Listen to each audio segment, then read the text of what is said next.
वो देखो सोफी, जंगल कितना शानदार दिखता है। हम बस पहुंचने ही वाले हैं। मैं इसे खोजने के लिए और इंतजार नहीं कर सकती।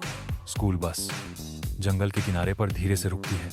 सभी छात्र उत्साहित होकर बाहर निकलते हैं। ठीक है बच्चों, हम जंगल के प्रवेश द्वार पर पहुंच गए हैं। याद रखें, हम सब एक साथ रहेंगे। जंगल में हर कदम सोच समझ कर रखना। यहाँ जरा सी गलती भी खतरनाक हो सकती है, समझे? वाह, वो तितली कितनी सुंदर है। चलो उसका पीछा करें। सोफी बिना कुछ सोचे समझे जॉर्ज का पीछा करती है। उसकी आंखों में उत्साह और जिज्ञासा है। लगता है तितली का पीछा करते हुए जंगल की गहरी छांव में खो गए। हम रास्ता भूल गए हैं। सबसे पहले हमें शांत रहना होगा। हमारे पास कोई दिशा सूचक यंत्र नहीं है, लेकिन हमें सूरज की दिशा का अनुमान लगाना होगा। एक बंदर पेड़ से उतरता है।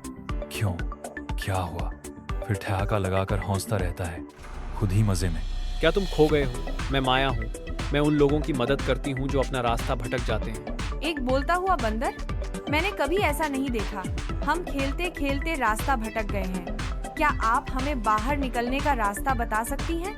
जैसे जैसे वे आगे बढ़ते गए, उन्हें माया के बताए गए चिन्ह, एक बड़ा पेड़ दिखाई दिए। बताए गए चिन्ह, एक बड़ा पत्थर, एक झरना और एक ऊंचा पेड़। माया ने कहा था कि दोपहर के समय सूरज सामान्यतः दक्षिण दिशा में होता है और हमें दक्षिण की दिशा में जाना होगा, नदी के पास।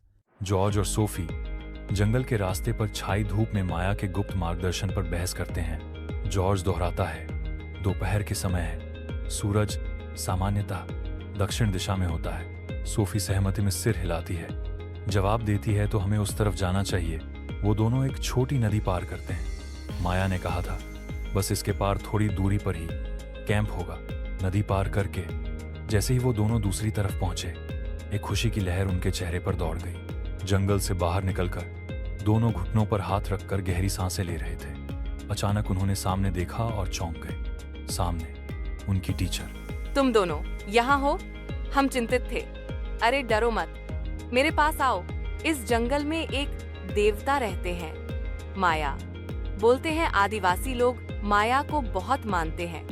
कहा जाता है वो कोई भी रूप ले सकते हैं, हवा का, जानवर का या किसी इंसान का भी। वो हर जरूरतमंद की मदद करते हैं। मैंने तुम्हें पहले ही सावधान किया था।